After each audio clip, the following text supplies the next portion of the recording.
Welcome back. I'm Lynda Kinkade. I want to go to a protest in Madrid right now. It's outside the Spanish Football Federation headquarters. You can see here women, young, old, men calling for the resignation of the president of the Football Federation.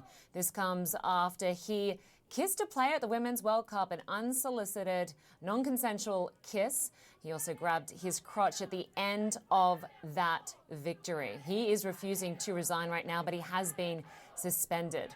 And right now we know more than 80 football players have signed a joint statement refusing to play until Luis Rubiales has been removed.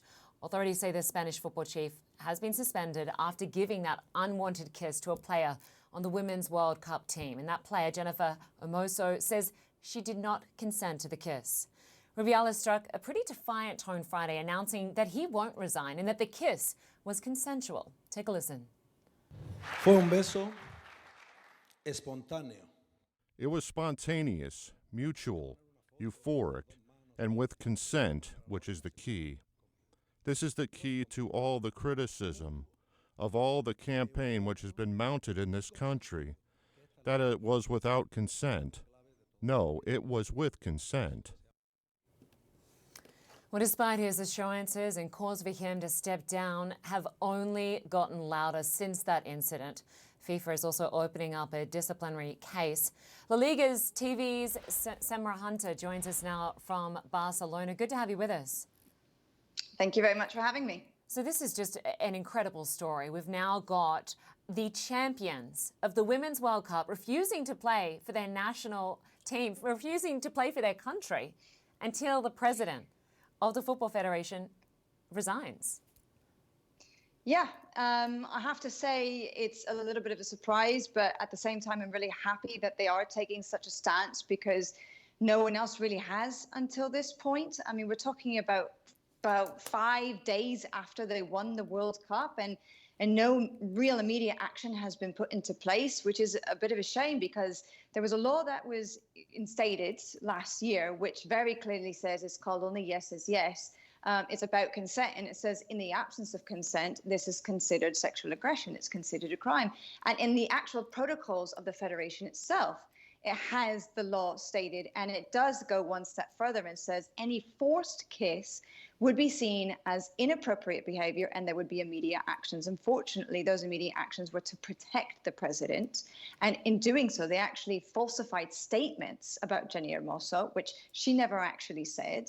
And it's just gotten bigger and bigger and gotten more and more out of hand. And it's just caused all sorts of outrage that we're seeing now, just here in Spain, but all across the world, quite frankly. Yeah, it really is. I mean, I still remember the morning after the Women's World Cup final, my phone blew up with outrage over that unsolicited kiss. But that wasn't the only unwelcome move. Cameras caught him grabbing his crotch upon victory while standing up next to the Spanish Queen and her young teenage daughter. What does that say about his character and his behavior towards women and professional athletes? Well, women who know him have actually come out and spoken about this very thing. And the president of the Women's Football League here in Spain actually said the other day, well, now publicly, everyone is seeing the person that we all know privately. And there have been instances in the past of women making reports, official reports, to courts against him. In the case of one woman in particular, Tamara Ramos, she was speaking the other day about how he humiliated her when she was working at the Footballers Association here in Spain. And he would make all kinds of comments, for example, asking her what color her underwear was. She only was there to get down on her knees. And he would make these comments in front of other major footballers from the men's national team. And she filed a complaint about that at the time, which went nowhere. There's another woman, an architect that he was working with, who also filed a complaint for physical assault. So it does speak to the fact that there is a history of misogynistic, sexist behavior.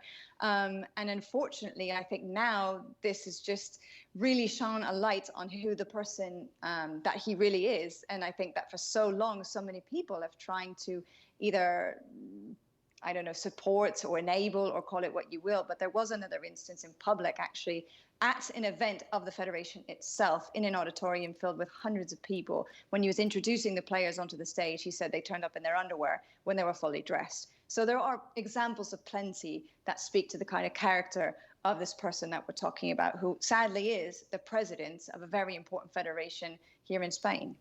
Wow, just incredible details. And of course, we know that FIFA has opened up a disciplinary case saying, and we've got a statement saying, FIFA reiterates its unwavering commitment to respecting the integrity of all individuals and strongly condemns any behaviour to the contrary. It wants to investigate his behaviour and whether or not it brings football and FIFA into disrepute. If they find he has, what are the consequences from that perspective?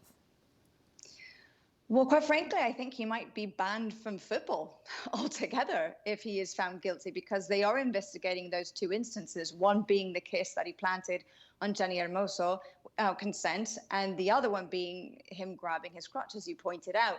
So if he is found guilty, which it's hard to quite honestly disagree with, because the images are there for everyone to see, it happened live across the world, then I do suspect that an outcome could possibly be the fact that he will be banned from operating in any capacity as it relates to football and perhaps beyond. All right, Semra Hunter, we appreciate your perspective and time. Thanks so much for joining us. We will continue to stay on that story. I'm Lynda Kinkade. Thanks for watching. That was CNN. Quest Means Business is up next.